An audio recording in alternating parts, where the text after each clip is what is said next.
Am I alone? Is a question that we might find ourselves asking. Am I alone on this journey of mine?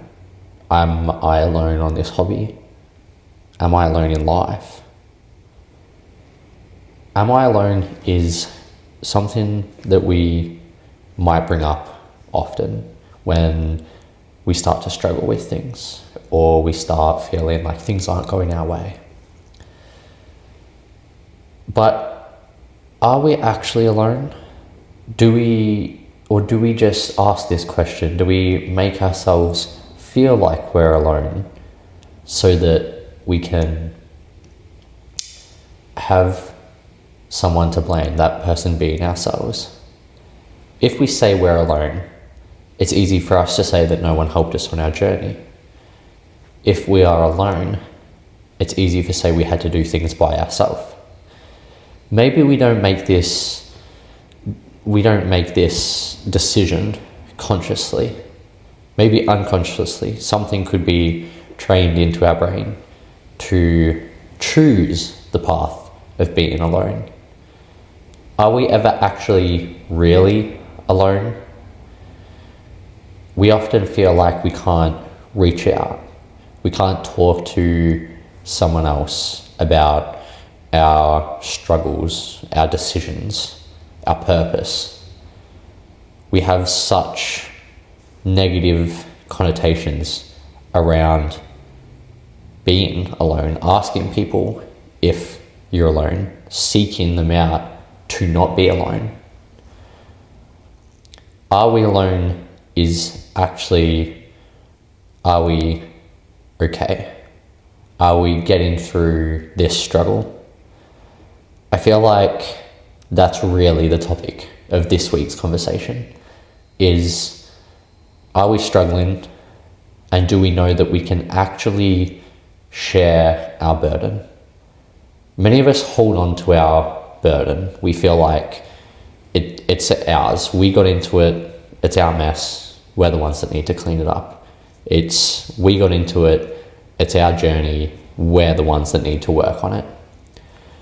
Regardless of the situation, we feel like our burden is our own, and maybe sharing that burden mentally in our head shows signs of weakness or shows indecision. But are we alone? Are we struggling? However we want to phrase it, we shouldn't be afraid to share these feelings. Share the deep feelings, share the feelings of too much load, being alone. These are the important things, yet somehow, somewhere along the way, they've become neglected and we don't talk about them anymore. Are we alone is a question that should never have to be asked. Perhaps there are times when we will be alone on our journey, when we're physically getting up at the morning, early hours, there's no one sleeping beside us, we have to get ready and we have to keep doing the life as we know it. We may generally be alone at this time. But if we look at the grand scheme of things, if we keep repeating this pattern over and over again, we don't have to be alone throughout the entirety of our day, our month, our lives, our thoughts, most importantly. If we're feeling alone, if we're feeling a struggle on our journey, the most important thing to do is let others know about the struggle. Don't preach the struggle, don't look for empathy in others, but I think it needs to be normalized to let other people know that there is struggle and there is being alone. I myself on this journey, many times do I feel alone, do I feel a struggle, the voice inside my head. He's always shouting, give up. He's always shouting, it's not enough. He's always shouting, you're not enough. Being alone is scary, but tricking our mind, and that's what I think we do, tricking our mind into being alone, that's even more scary. The fact that our brain can make us feel that way, that is terrifying.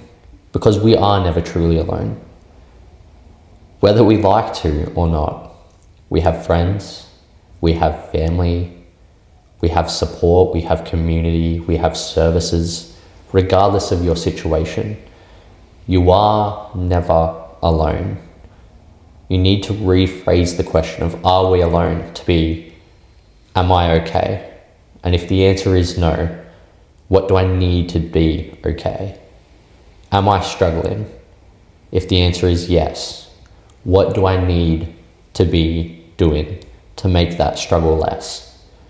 And this is how we rephrase that question. We reframe that question and we start working towards something better.